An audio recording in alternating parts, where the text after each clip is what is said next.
In this episode, we explore a massive abandoned neoclassical hospital campus that was opened in 1911. This hospital once had a gritty past. It was here that the first human trials of the polio vaccine would be started and experimented on with children.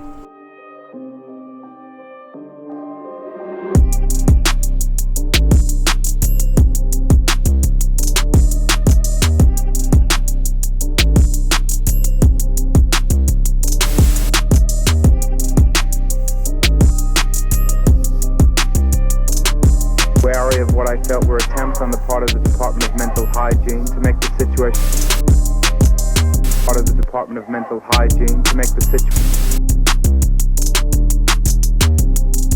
Who's in charge here, sir? Why are these patients unclothed?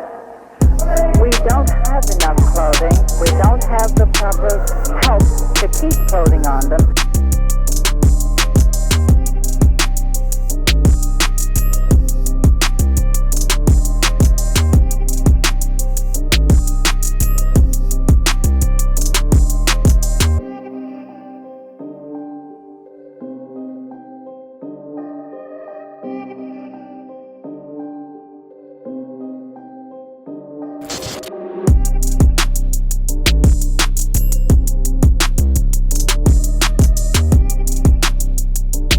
Inside we have housed the children of many of our citizens who are subjected to what appears to be the worst possible conditions I've ever seen in my life.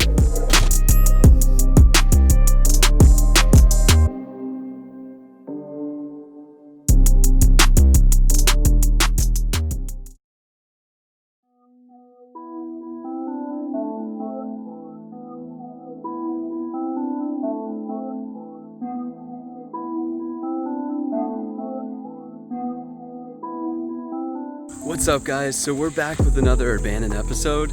So today has been crazy already. So we ended up actually trying to go to this location. Ended up being so much security there, we couldn't get in. The crazy part of this is the cop that actually caught us, he actually told us about this place. So we kind of knew about it, but we're actually really excited to be here. We had planned on coming here anyways, and since we were pretty close, we decided to check it out today. So let's get in here and explore. We are starting our explore of the campus at the dormitories. These buildings from above are X-shaped and were used to house the patients that were considered mentally ill. This facility had a majority of mostly children that were housed here, aging from 5 to 16. This was a time period where epilepsy, bipolar disorder, and other afflictions were still relatively unknown by society, and parents would actually dump their children at mental facilities such as this one to never be seen again. At this point, these children are now considered owned by the state.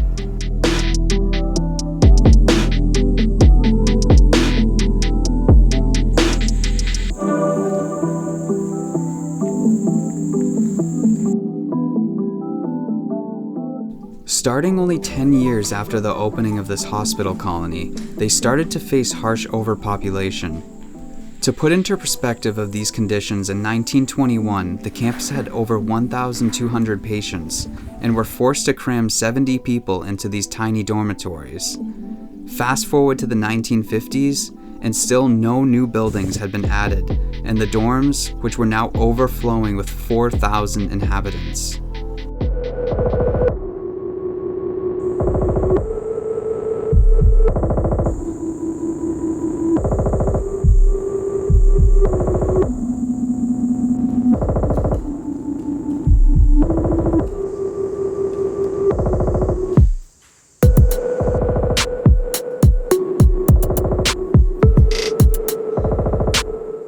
A lot of the buildings have been subject to heavy vandalization, so at some points it's hard to tell what buildings were used for what, but we believe this one was one of the dining halls, which were a part of the dormitories, as you could see by the kitchen area.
Although the buildings are so decayed, it's still possible to see some of the old medical equipment. I'm not sure what this device was used for, but if you know, leave a comment for us.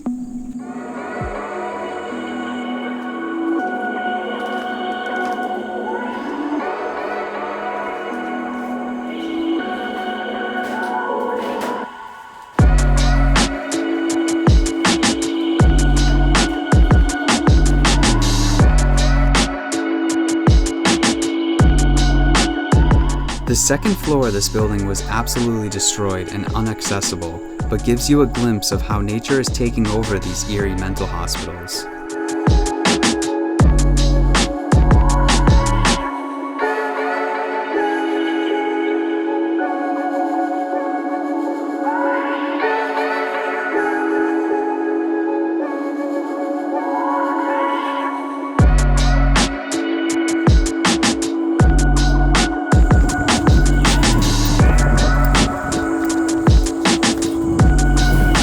Craziest thing is that cop that originally told us that this place was close by said that you can actually go in the buildings.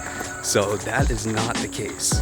We have seen, there's a lot of signs everywhere, but that last building we were just in, we just had to make a quick exit. The next building was the former synagogue. It is pretty normal to find places of worship at hospital buildings, but this is the first synagogue that we've ever seen. It is heavily vandalized, but you can still get a glimpse of how it was set up all those years ago.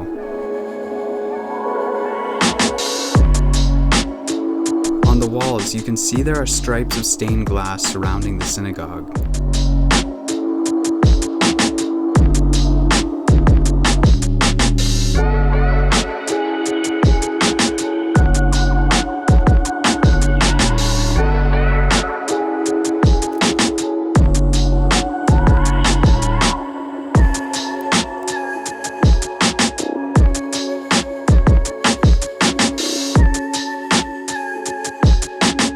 We are now headed into one of the main medical buildings. This is where the morgue is located, but as we will soon find out, it's not exactly hidden in plain sight.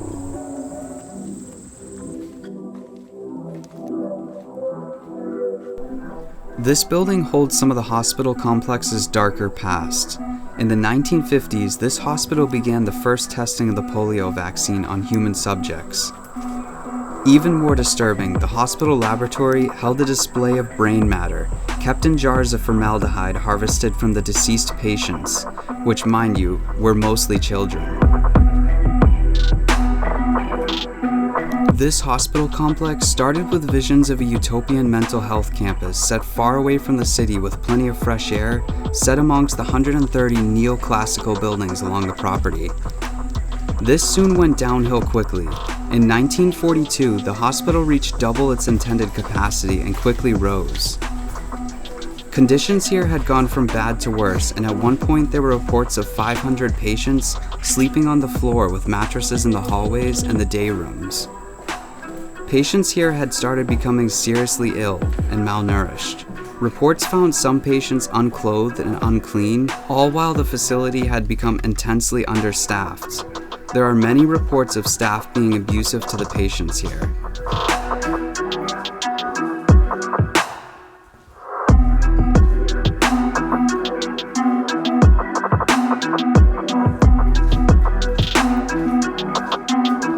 In 1972, an in-depth report aired from ABC News exposing what was going on at this campus, and it eventually closed for good in 1996. These old hospital walls hold lots of secrets from a very dark period of history, and are slowly being taken over by nature as what's left of these eerie medical buildings fall further and further into decay.